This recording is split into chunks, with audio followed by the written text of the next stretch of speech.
कीर्ति काले जी, हम जिनको आदरणीय दीदी जी कहते हैं, उनको आमंत्रित करता हूं। और मैं इन 4 पंक्तियों के साथ कि आप जब बोले तो सबके लबों पे ताला है, कि आप जब बोले, हम लोग बहुत छोटे छोटे कलम के सिपाही, दीदी जी बहुत देश की बहुत जानी मानी कवित्री, अंतर्राष्ट्रीय कवित्री। मैं कहना चाहता हूं कि आप जब बोले तो सबके लबों पे ताला है, आपका चलन निराला है और कविता गीतों के मंचों पर नाम डॉक्टर कीर्ति जी का बड़ा आला है। जोरदार तालियों की सबसे पहले तो रमेश जी के अच्छे संचालन के लिए और ऊर्जावान संचालन, विशेषकर ऊर्जावान संचालन और इनका उत्साह ऐसा ही बना रहे जिस तरह इन्होंने आज की गोष्ठी पूरी आयोजित की है, एक एक बात का ध्यान रखते हुए पूरे परिश्रम के साथ। और जितने लोगों को इन्होंने आमंत्रित किया, सबका इन्होंने इतना मान सम्मान यहाँ पर किया। ऐसा होना चाहिए, जिन लोगों को आमंत्रित करें उनका मान सम्मान हो, उनका पूरी तरह उन्हें लगे कि हम कहीं गए हैं तो हम व्यर्थ में नहीं गए। ऐसे ही नए नए लोगों को जोड़ें। और ये संस्था के कोषाध्यक्ष हैं तो ये जिम्मेदारी की भी है कि संस्था का कोष भरा पूरा रहे।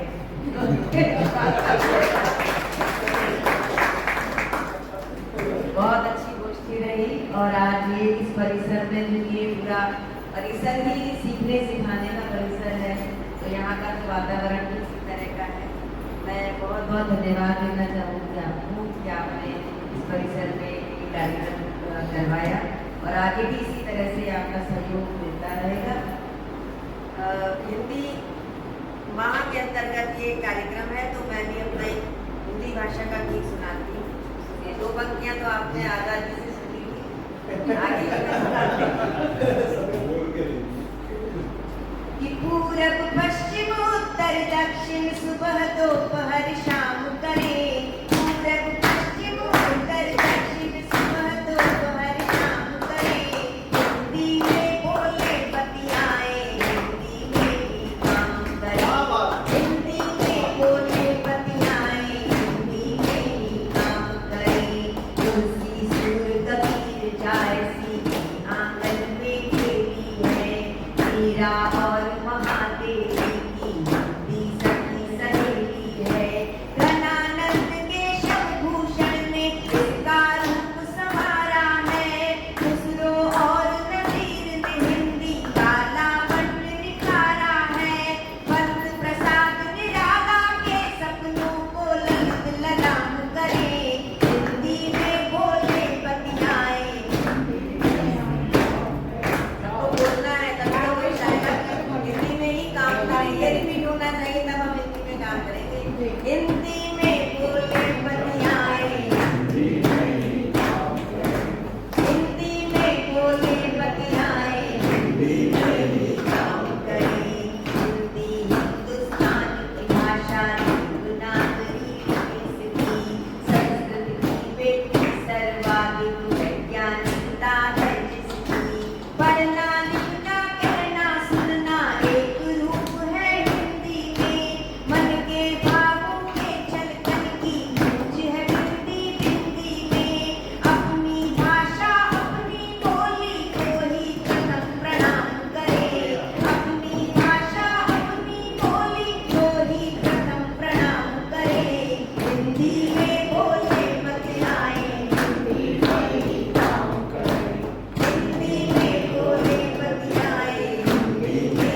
गोष्ठी का मतलब ही ये होता है कि हम ऐसी रचना सुनाए या तो वो उस दिन के लिए प्रासंगिक हो, नहीं तो नई रचना सुनाए, क्योंकि ये एक तरह से अभ्यास वर्ग है जहाँ हम अपनी नई रचना सुना सकते हैं, तभी तो हम मंच पर जाकर उसका अच्छे से पाठ कर पाएंगे। तो ये अभ्यास के लिए होती है गोष्ठी। तो जो भी आप नई रचना लिखते हैं वो गोष्ठी में सुना दें, जिससे कि आप बड़े मंच पर जाएं तो वो आपको ऐसा ना लगे कि हम कैसे प्रस्तुत करें, क्या करें। तो इस बात का ध्यान रखें और हम भी रखें कि इस बार मैंने हिंदी का चूंकि महा था, इसलिए मैंने हिंदी की रचना आपको सुनाई। बहुत बहुत धन्यवाद और ऐसी गोष्ठी में आते रहे, सबका प्यार बना रहे। बहुत 6 बजे से कार्यक्रम मेरा रोहिणी में था। अच्छे यहाँ इतनी देर हुई यहाँ पर। हाँ, जोरदार तालियां एक बार। हम सभी समझ सकते हैं दीदी की रसिका ये पहुंचना था, ये वही पता नहीं डॉक्टर साहब का भी पौने 5 बजा रखे हैं, अभी तो बहुत समय है कि दीदी जाए ना। पूरी दुनिया जिनके गीतों के लिए इंतजार करती है